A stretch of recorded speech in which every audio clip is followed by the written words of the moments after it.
Piutang adalah jumlah uang yang menjadi hak perusahaan dari pihak lain, biasanya akibat penjualan barang atau jasa secara kredit. Bagaimana dengan utang?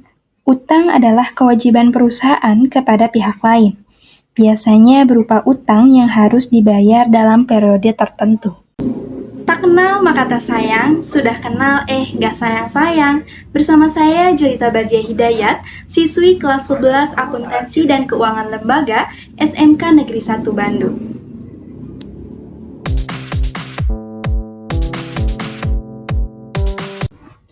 Kita bahas masing-masing item dari fitur hutang dan fitur piutang pada Odoo Accounting.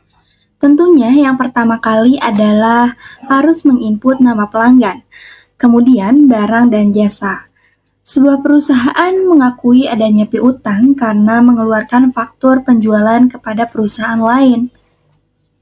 Untuk itu, sebagai akuntan untuk menginput faktur penjualan yang ada pada Odoo Accounting, caranya yang pertama klik menu customer. Tapi sebelum itu, kalian harus mengisi produk apa yang kalian jual pada pelanggan. Yang pertama caranya klik new, lalu muncul tampilan settingnya. Di sini itu mengisi produknya apa. Jika produknya barang, kalian pencet can be sold dan can be purchased, karena barang ini bisa habis dan bisa dibeli.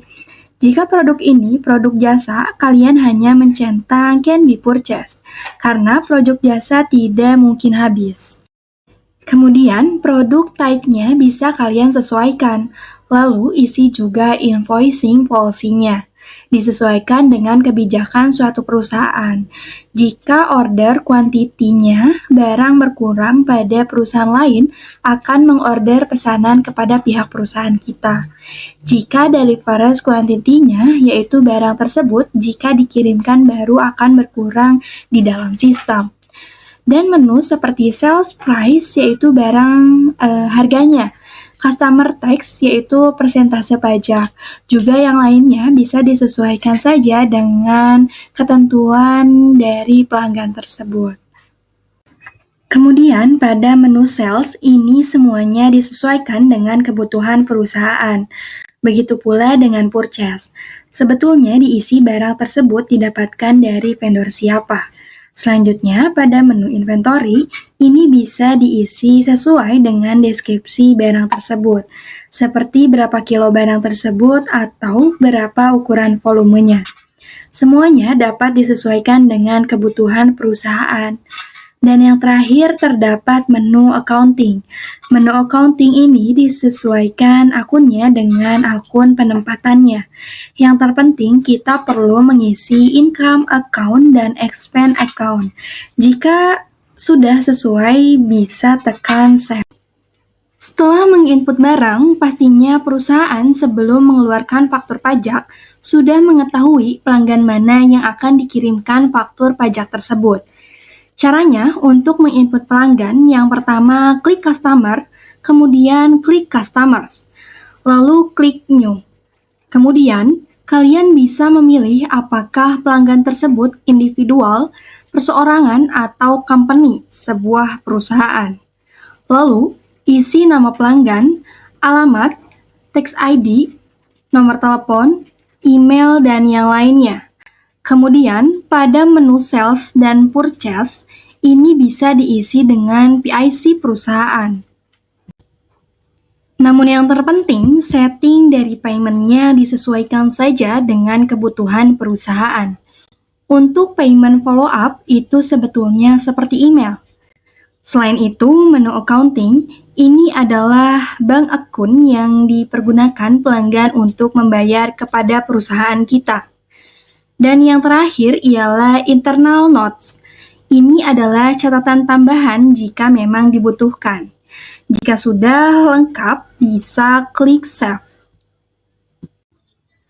Setelah melengkapi data barang dan jasa, kemudian nama pelanggan, nah selanjutnya biasanya sebuah perusahaan membuat faktur penjualan. Caranya, yang pertama klik menu customer. kemudian klik menu invoice dan klik new.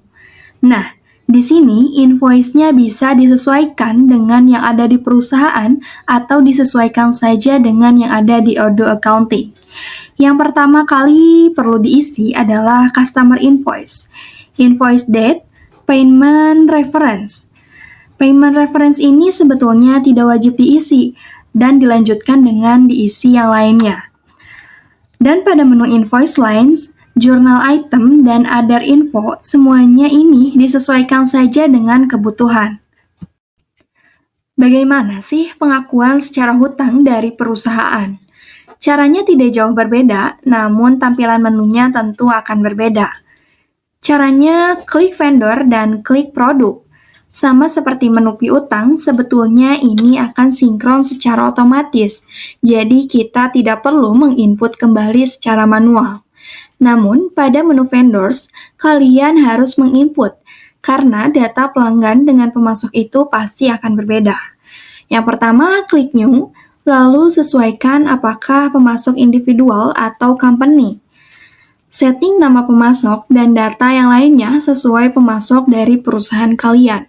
Untuk pengakuan faktur pembeliannya, caranya yang pertama, klik lagi vendors, lalu klik bills. Kemudian, klik new. Mengisi vendor bills disesuaikan dengan faktur yang diberikan dari pemasok. Begitu pula yang lainnya, disesuaikan saja dengan pemasok. Setelah selesai, bisa klik save atau confirm. Perlu diperhatikan semua menu yang diinput. Jika menyimpan dengan cara di-save, itu hanya akan tersimpan di draft, tidak akan langsung posting ke General Ledger. Namun, jika ingin langsung posting, tekan confirm. Mungkin segitu tadi pembahasan kita seputar piutang dan utang. Semoga membantu kamu dan bermanfaat. Jangan lupa komen, tekan tombol like, subscribe, dan nyalakan loncengnya. Terima kasih sudah menonton dan sampai jumpa di next video.